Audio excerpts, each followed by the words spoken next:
Salmo de número 13 diz assim: até quando, Senhor, te esquecerás de mim? Para sempre? Eu queria, nesse vídeo, compartilhar com você um pensamento que tem como tripé a seguinte questão: tempo, prioridade e vitimização. Todos nós temos uma dificuldade bastante grande, acentuada, com tudo que é relacionado ao tempo. Ninguém gosta de esperar. Ninguém tem paciência para esperar. No entanto, a gente precisa, a cada dia, ser convencido, se permitir ser convencido, que é necessário, sim, aprender a lidar com o tempo.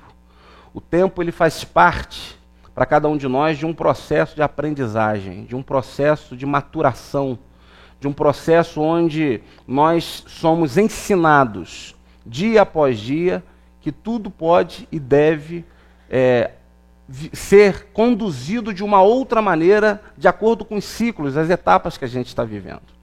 Quando o salmista pergunta até quando, existe uma dificuldade no coração dele relacionada a essa convivência com o tempo. A urgência que nós temos sempre em termos as nossas questões solucionadas, resolvidas, como se Deus de alguma forma estivesse ao nosso serviço. A sequência do versículo, a sequência desse texto, que eu gosto muito, mostra que nós temos uma necessidade de sermos a prioridade sempre. O salmista diz: até quando, Senhor, te esquecerás de mim? Ninguém gosta de ser esquecido. Ninguém gosta dessa sensação de estar sendo posto, de alguma forma, de lado, para escanteio. Ninguém gosta de esperar, e muito menos esperar porque de alguma forma parece que nós fomos esquecidos. E eu queria também te desafiar e te encorajar nesse vídeo a pensar e a entender que nós não somos e não devemos ter esse sentimento de prioridade, de prioritarismo vigente, latente o tempo todo, de forma alguma. Há ao nosso redor, se você olhar para os seus lados, para olhar para as pessoas que estão perto de você, você vai perceber claramente que há pessoas com problemas, situações muito mais graves, com prioridades muito mais urgentes, com necessidades muito mais latentes, muitas vezes do que as nossas, que tanto nos fazem mal, tanto nos inquietam. É um desafio, é um chamado do Evangelho, a gente aprender a lidar com o tempo e a gente aprender também a entender e olhar o outro como uma prioridade sobre nós. A enxergar que o outro tem sim necessidades que muitas vezes são maiores do que as minhas. Eu preciso aprender sobre isso, eu preciso encarnar isso, eu preciso viver isso.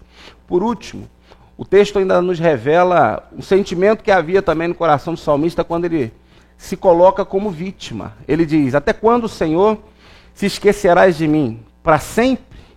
O para sempre revela essa vitimização. O para sempre tem um tom, uma essência, traz consigo um peso de quem está se sentindo vítima do próprio Deus, vítima das circunstâncias, vítima do esquecimento de Deus, vítima de alguém que poderia resolver a sua circunstância, a sua situação, mas parece que por algum motivo simplesmente prefere não fazê-lo. E esse também é um engano do nosso coração. Todas as vezes que a gente se coloca como vítima de alguma coisa, de alguma situação, a gente abdica, a gente abre mão de protagonizar a nossa própria história, de assumir que a gente pode sim viver e conviver com necessidades, com dificuldades, com problemas, com circunstâncias adversas, lidando bem com o tempo, aprendendo as lições que a vida nos impõe, que os erros nos trazem, que o próprio Deus nos faz aprender, mas sobretudo sem, em momento algum, tentar encarnar essa vitimização que muito nos aproxima de um papel ridículo até. Eu queria que você entendesse, que você se sentisse encorajado, a partir de hoje, a não mais se comportar dessa forma, a você de fato entender que mesmo Jesus, enfrentando tudo o que enfrentou, em momento nenhum se pôs, se portou, se entregou papel de vítima. Ele sabia muito bem que aquilo que ele estava fazendo era necessário, era a missão, era o chamado, e ele cumpriu fielmente, cabalmente, tudo aquilo que estava proposto. Esse é o desafio que o Evangelho nos propõe, esse é o chamado do Evangelho para mim e para você.